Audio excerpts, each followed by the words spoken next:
Sarah Everard's murder was called the rapist by former colleagues. He had been seen exposing himself, his car was identified. Is there going to be an independent inquiry into how such a person could come to be a Metropolitan police officer?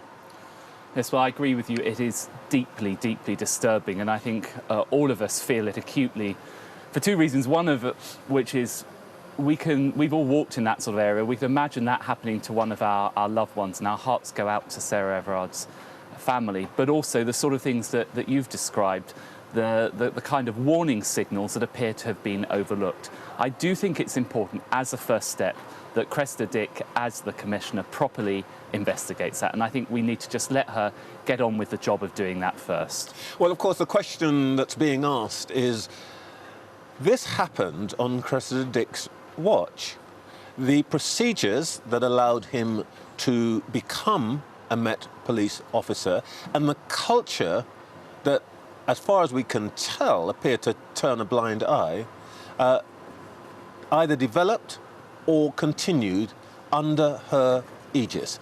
Is she really the right person to do that? Well, you're absolutely right to highlight all of those concerns, and I'm very worried about them as well, as is the Home Secretary. The Home Secretary has made it clear, and I think the Home Secretary is clearly right in this, that she should allow the Met Commissioner to do the job of trying to sort this out and find out exactly how this happened. There are very serious questions to be answered about the kind of oversights that you've described. I think the best approach is the one outlined by the Home Secretary, which is that we allow the Commissioner to do that. But alongside that, the government is taking action. So just today, we're announcing £25 million for our Safer Streets Fund, which will help, for example, with CCTV and other things to help women feel safer on the streets. I want to come to that. But let's assume that Cressida Dick does her exercise. Would you still rule out the idea of an independent inquiry into these vetting procedures? Because this is clearly not just a problem for the Met. This is a problem for every constabulary. Well, I think it's important that this work is done, first of all, by the Commissioner. Of course, we don't rule anything out, but I think it's important first to understand exactly what happened, and if there are further questions arising from that, then it may be that we need to look at it further. But I think the first step is really to get to the bottom of it. That's what Cressida Dick has been tasked with. That's what she said she is getting on with doing. I think it's important that we allow her to do that. If it is the case that subsequently we need to look at it, then of course we don't rule that out.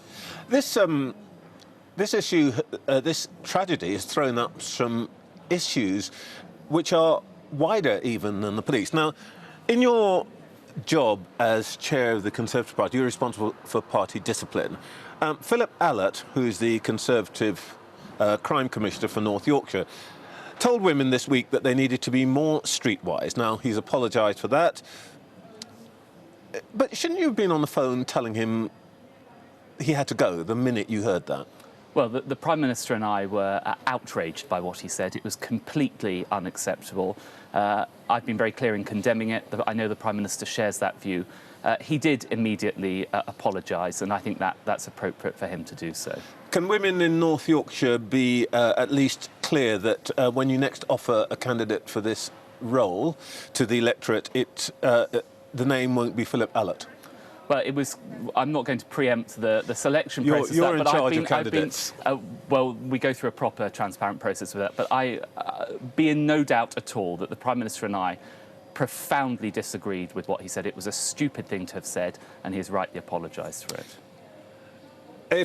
But of course, if you lived in North Yorkshire and you had a vote, you wouldn't be casting it for this gentleman, would you?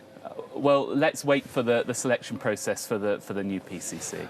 OK, let's pass on from that ringing vote of confidence in Mr Allott back to this central issue. There's a suggestion that somehow the Wayne Couzens is a sort of single bad apple. That can't be true, can it? For example, other officers exchanged messages with him which clearly were part of this pattern of appalling behaviour. Do you think that those people should be kicked out of the police?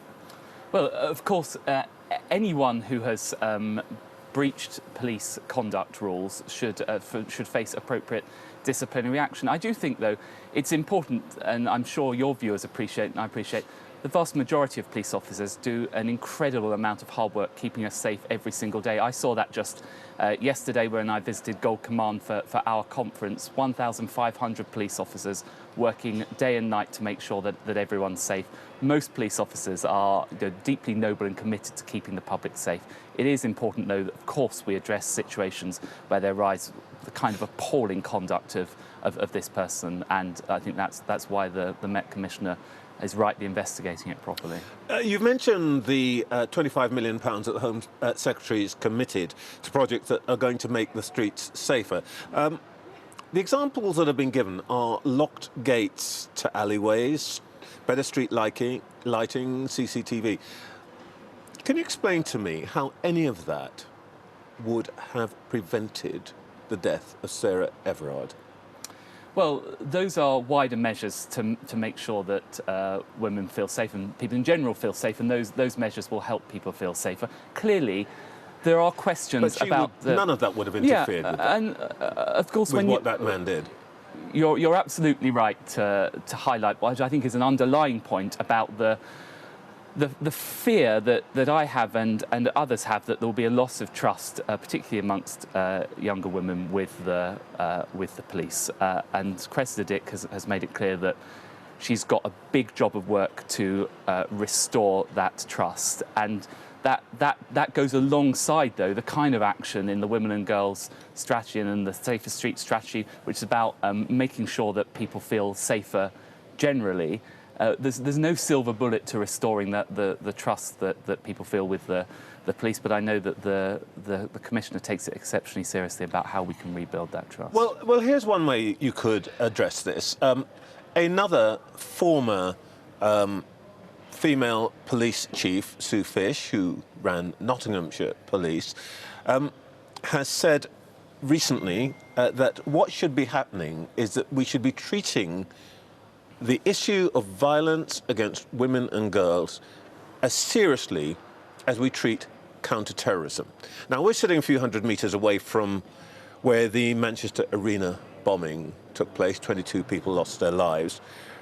The government, partly as a response to that, focused on reducing the threat through the PREVENT programme, which disrupts, anticipates, diverts people.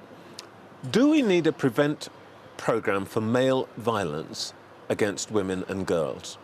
Well, actually, we're taking a range of measures to address violence against women and girls, whether that's in relation to our recent sentencing bill, which has massively toughened up sentencing, whether it's in relation to, in my former brief, ensuring that women and girls are safe online with massive fines for social media companies that fail to deal with this tide of vile misogyny that we see on social media. So the government is actually working across all areas of policy. Couldn't there?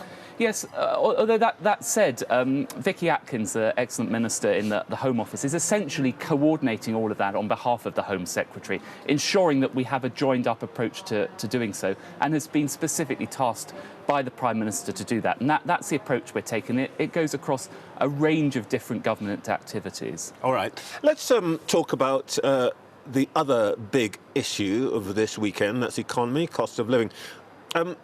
You and your fellow ministers are telling us there's no shortage of fuel, but the petrol retailers say that the queues on the forecourts are persisting in some parts of the country, and if anything, they're getting worse. It really isn't stabilising, is it?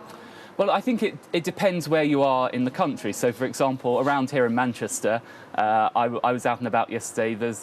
I didn't see any problems with petrol stations. You can get fuel pretty easily. Here, there is clearly a problem still in London and the southeast, and people feel deeply frustrated. And I share their anger and frustration not being able to get access to petrol. That's why the government is working tirelessly to resolve that situation. And just a further step we're taking is that from tomorrow, those 200 military personnel will be deployed to help drive tankers to ensure that we overcome this issue, which, as your viewers know, and I know you appreciate, it's not that there is a lack of petrol, it's about getting the petrol to the petrol stations. But look, this is not just about petrol, and if I can give you an example, forgive me if I'm a little grumpy with you this morning, we couldn't get any pastries from our favourite coffee shop here in Manchester this morning. And worse still, they told us they didn't have paper for the receipts. So I'm not going to get my expenses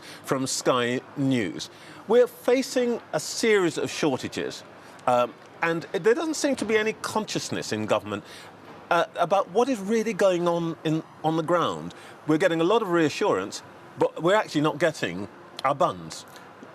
Well, I very much hope you got your pastries in the end. I think I've got some spare pastries in my room. I can bring them to you afterwards if you're still feeling peckish. But on the more serious underlying point about supply chains, there are challenges with supply chains. We're not unique in the UK in this. For example, if you look across Poland, the US, other countries, there are shortages of drivers. That's to do with a range of factors, not least the fact that testing wasn't happening during COVID. You've got an ageing population of drivers. But we are taking steps to address that, whether that is extending the amount of time before you have to renew your licence, whether that is beefing up capacity to do tests. We are dealing with those issues across the board. But you can't promise me that there's going to be turkey. There's going to be turkey on the table at Christmas, can you?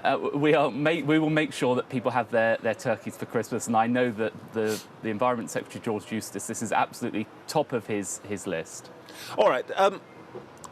You are now in charge of the electoral machine for the Conservatives.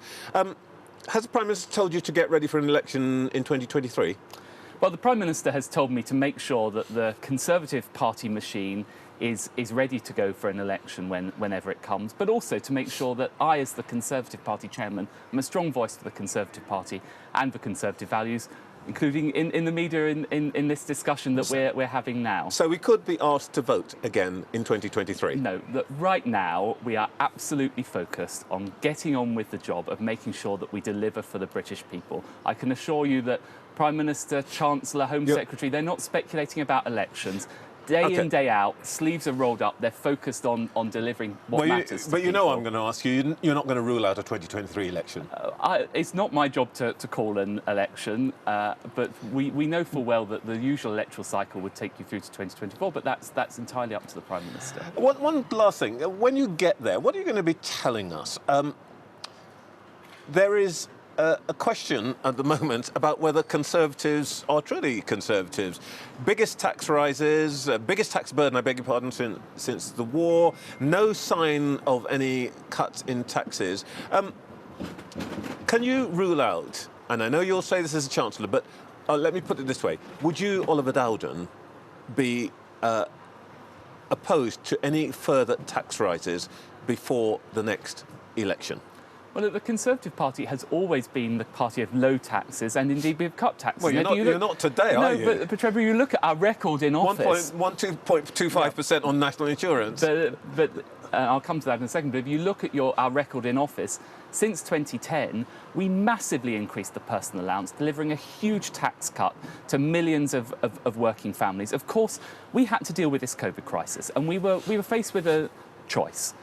Did we get the resources into the NHS so it recovers from COVID? I think it was the right thing to do. And did we pay for that properly? Did we burden our children and grandchildren with more borrowing, or did we take the difficult decision up front? And I think that is entirely consistent with a Conservative principle of sound public money, living within your means, making sure we don't pass on burdens to our children and grandchildren. But as soon as we can make sure that we keep the tax burden low and reduce it, of course we will do so.